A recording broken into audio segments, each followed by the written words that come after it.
आपण ऐकत आहात जगद्गुरु तत्वदर्शी संत रामपालजी महाराज यांच्याद्वारे लिखित पुस्तक कबीर परमेश्वर संपूर्ण. विषय नेकी सेऊ सम्मन यांची बलिदानाची कथा. एकदा कबीर साहेब आपले भक्त सम्मनकडे अचानक दोन सेवक कमाल व शेख फरीद यांच्यासह येऊन पोचतात. सम्मनच्या घरी सर्व मिळून 3 जण होते.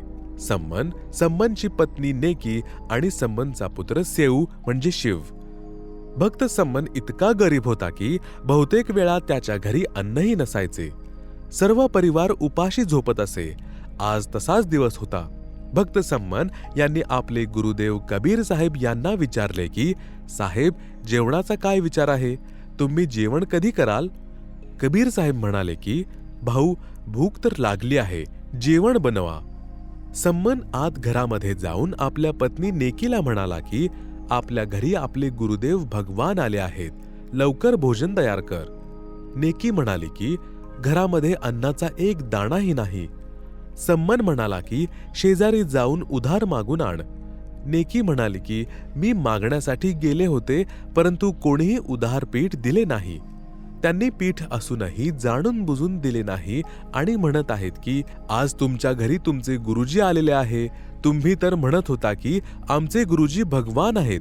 तुमचे गुरुजी भगवान आहेत तर तुम्हाला मागण्याची का आवश्यकता पडली? तेच तुमचे घर भरून टाकतील, इत्यादी इत्यादी बोलून मस्करी करू लागले. सम्मन म्हणाला की, आण, तुझे एक वस्त्र गहाण ठेवून 3 शेर पीठ घेऊन येतो. नेकी म्हणाली की, हे वस्त्र फाटलेले आहे, ते कुणीही गहाण ठेवत नाही. सम्मन विचारात पडतो आणि आपल्या भाग्यास दोष देत म्हणतो की, मी किती अभागी आहे. आज घरात भगवान आलेले आहेत आणि मी त्यांच्यासाठी भोजन देखील बनवू शकत नाही. हे परमात्मा, अशा पापी आत्म्यास पृथ्वीवर का पाठवलेस? मी इतका नीच असेल, मागच्या जन्मात काहीही पुण्य केलेले नसेल, आता सद्गुरूंना काय तोंड दाखवू? असे म्हणत आतमध्ये घरात जाऊन जोरजोरात रडू लागला. तेव्हा त्याची पत्नी नेकी म्हणाली की, हिम्मत ठेवा, रडू नका. परमात्मा आलेले आहेत, त्यांना दुःख वाटेल, विचार करतील की आम्ही आलो म्हणून आमच्यामुळे कंटाळून हा रडत आहे. सम्मन गप्प राहिला. मग नेकी म्हणाली की, आज रात्री दोघं पिता पुत्र जाऊन 3 शेर जुने माप किलो समान पीठ चोरून आणा, फक्त संत आणि भक्तांसाठी. तेव्हा मुलगा सेऊ म्हणाला, आई, गुरुजी म्हणतात की चोरी करणे पाप आहे. मग तूही मला शिकवण देतेस की मुला, कधीही चोरी नाही केली पाहिजे. जो चोरी करतो त्याचा सर्वनाश होतो. आज आपण हे काय म्हणत आहात आई? काय आपण पाप करायचे? आई, आपली भक्ती नष्ट होऊन जाईल. आई, आपण 84 लक्ष योनीचे कष्ट भोगू. असे बोलू नका आई. आई, तुम्हाला माझी शपथ.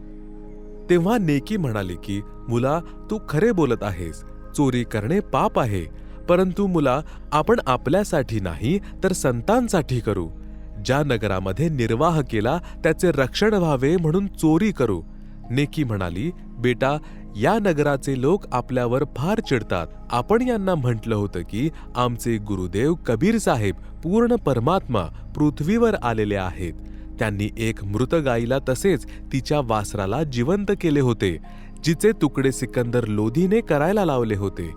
एक मुलगा व एक मुलीलाही जिवंत केले होते. सिकंदर लोधी राजाचा ज्वलनाचा रोग समाप्त केला होता. तसेच श्री स्वामी रामानंदजी, कबीर साहेबांचे गुरुदेव, यांना सिकंदर लोधीने तलवारीने मारून टाकले होते. त्यांना पण कबीर साहेबांनी जिवंत केले होते. या गोष्टीची हे नगर निवासी चेष्टा मस्करी करत आहेत आणि म्हणत आहेत की तुमचे गुरु कबीर भगवान आहेत. तुमचे घर ही अन्नाने भरून टाकतील. मग का बरे अन्नासाठी, पिठासाठी दारोदार हिंडत फिरत आहात? मुला, हे अज्ञानी प्राणी आहेत. जर आज साहेब कबीर या नगरामधून जेवण न करता निघून गेले तर काल भगवान सुद्धा इतका नाराज होईल, कदाचित या नगराला समाप्त करून टाकेल. हे मुला, या अनर्थापासून वाचायचे असेल तर अन्नाची चोरी करावी लागेल. आपण खायचे नाही, केवळ आपले सद्गुरू तसेच आलेल्या भक्तांना प्रसाद बनवून खाऊ घालू. हे बोलल्यावर नेकीच्या डोळ्यात अश्रू भरून आले आणि म्हणाले की, तू मला अडवू नकोस, अर्थात मला नाही म्हणू नकोस. तेव्हा आपल्या आईच्या डोळ्यातील अश्रू पुसत सेऊ बोलू लागला की, आई, रडू नका. आपला पुत्र आपल्या आदेशाचे पालन करेल. आई, आपण फार चांगल्या आहात ना? अर्ध्या रात्री दोघेही पिता सम्मन पुत्र सेऊ चोरी करण्यासाठी जातात. एका शेठच्या दुकानाच्या भिंतीला छिद्र पाडले. सम्मन बोलला की, मुला, मी आतमध्ये जातो. जर कोणी आले तर हळूच बोल. मी तुला पीठ आणून देतो आणि तू घेऊन पळून जा. सेऊ म्हणाला की, नाही बाबा, मी आतमध्ये जातो. जर मी पकडलो गेलो तरी मला बालक समजून माफ करतील. सम्मन म्हणाला की, जर तुला पकडून मारून टाकले तर मी आणि तुझी आई कसे जिवंत राहू? सेऊ प्रार्थना करत छिद्रातून दुकानात प्रवेश करतो. तेव्हा सम्मन म्हणतो की, पुत्रा, केवळ 3 शेर पीठ घेऊन ये, जास्त नको. मुलगा सेऊ जवळपास 3 शेर पीठ आपल्या फाटक्या जुन्या चादरीमध्ये बांधून चालू लागतो. तर अंधारात तराजूच्या एका तागडीत पाय पडतो. जोरदार आवाज झाला, ज्यामुळे दुकानदार जागा होतो आणि सेऊला चोर चोर म्हणून पकडून दोरीने बांधून टाकतो. त्या अगोदरच सेऊ त्या चादरीत बांधलेले पीठ त्या छिद्रातून बाहेर फेकतो व म्हणतो की, बाबा, मला शेठने पकडले आहे. तुम्ही हे पीठ घेऊन जा आणि सद्गुरू व भक्तांसाठी भोजन बनवा. माझी चिंता करू नका. पीठ घेऊन सम्मन घरी आला तर सेऊ न दिसल्याने नेकीने विचारले, मुलगा कुठं आहे? सम्मन म्हणाला, त्याला शेठजीने पकडून खांबाला बांधले. नेकी म्हणाली की, तुम्ही परत जा आणि मुलाचे शिर कापून आणा, कारण की मुलाला ओळखून आपल्या घरी घेऊन येतील. मग सद्गुरूंना पाहून नगरवासी म्हणतील की, हे आहेत जे चोरी करायला लावतात. होऊ शकते की सद्गुरू देवजींना त्रास देतील. आपण पापी प्राणी आपल्या दाताला भोजन ऐवजी कैदी करून न देऊ. असे म्हणून आई आपल्या मुलाचे धड कापण्यासाठी आपल्या पतीला सांगते, तेही गुरुदेवजी यांच्यासाठी. सम्मनने एका हातात करवत घेतली व दुकानात जाऊन म्हणू लागला, बाळ सेऊ, एकदा मान बाहेर काढ. काही महत्वाच्या गोष्टी करायच्या आहेत. उद्या तर आपण नाही भेटू शकणार.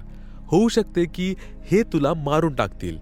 तेव्हा सेऊ त्या सेठला म्हणतो की, सेठजी, माझे वडील बाहेर उभे आहेत. त्यांना काहीतरी महत्वाचे बोलायचे आहे. कृपा करून माझ्या दोरीला एवढे ढिले करा की माझी मान छिद्रातून निघेल.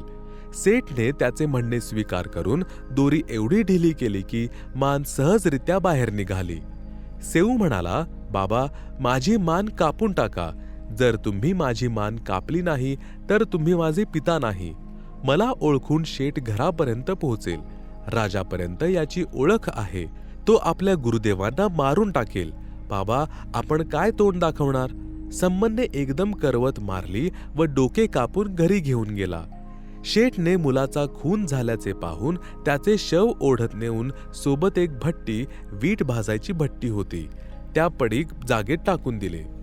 जेव्हा नेकी सम्मनला म्हणाली की परत जा आणि मुलाचे धडपण बाहेर मिळेल ते उचलून आणा. जेव्हा सम्मन दुकानात पोहोचला तोपर्यंत शेठने त्या दुकानाच्या भिंतीचे छिद्र बंद केले होते. सम्मनने शवाच्या फरफटत नेलेल्या खुणा पाहून शवाजवळ पोहोचला आणि ते उचलून आणले. आणून आतमध्ये कोठीत ठेवले. त्यावर जुने कपडे टाकून दिले व शीर अलमारीच्या कप्प्यामध्ये ठेवून खिडकी बंद केली. काही वेळाने सूर्योदय झाला. नेकीने स्नान केले. सद्गुरू व भक्तांचे भोजन बनवले. सद्गुरू कबीर साहेबजींना भोजन करण्यासाठी प्रार्थना केली. नेकीने साहेब कबीर व दोन्ही भक्त कमाल व शेख फरीद तिघासमोर आदरपूर्वक 3 पात्रात म्हणजे मातीच्या बनवलेल्या भांड्यात भोजन वाढले. साहेब कबीरजी म्हणाले, 6 पात्र वाढून तुम्ही तिघेही सोबत बसा. हा प्रेमप्रसाद प्राप्त करा. खूप प्रार्थना केल्यावरही साहेब कबीरजी यांनी मानले नाही. तेव्हा 6 पात्रात प्रसाद वाढला गेला. 5ही जण प्रसादासाठी बसले. तेव्हा कबीर साहेबजी म्हणाले, आओ सेऊ जीम लो, यह प्रसाद प्रेम, शीश कटत है चोरों के, साधो के नित्यक्षेम. साहेब कबीर अल्लाहू अकबर अल खिज्र म्हणाले की, सेऊ ये आणि भोजन कर. शीश तर चोरांचे कापले जातात, संतांचे म्हणजे भक्ताचे नाही. त्यांचे तर रक्षण होत असते, त्यांना तर क्षमा मिळते. साहेब कबीर एवढेच म्हणाले. त्याच क्षणी सेऊच्या धडावर डोके जोडले गेले. कापलेली कोणतीच खून गळ्यावर नव्हती. तसेच पंक्तीत बसून भोजन करू लागला. बोला कबीर साहेब, कबीर मितौ जाकी जय. वेदातील वचन. कबीर म्हणजे कबीर देव म्हणजे कबीर परमेश्वर, अमित औजा म्हणजे ज्यांच्या शक्तीची कोणतीही सीमा नसते. सम्मन तथा नेकीने पाहिले की मानेवर एकही खूण नव्हती. मुलगा जिवंत कसा झाला? आत जाऊन पाहिले तर तिथे शव तसेच शीश नव्हते. केवळ रक्ताचे शिंतोडे लागलेले होते, जे या पापी मनाचा संशय समाप्त करण्यासाठी प्रमाण बाकी ठेवले होते. सतसाहेब. अशा खूप लीला साहेब कबीर कबीरअग्नी यांनी केल्या आहेत, ज्यामुळे हे स्वसिद्ध आहे की हेच पूर्ण परमात्मा आहेत. सामवेद संख्या 822 तसेच ऋग्वेद मंडल 10 सूक्त 162 मंत्र 2 मध्ये सांगितले आहे की कबीरदेव आपल्या विधिवत साधक सोबत्याचे आयुष्य वाढवतो. जरी तो मृत्यूलाही प्राप्त झाला असेल तरी त्याला धर्मराजाकडून सोडवून 100 वर्षाचे आयुष्य देतो. जय हो परमेश्वर कबीर बंदी छोड़ अल खिज्र जी की.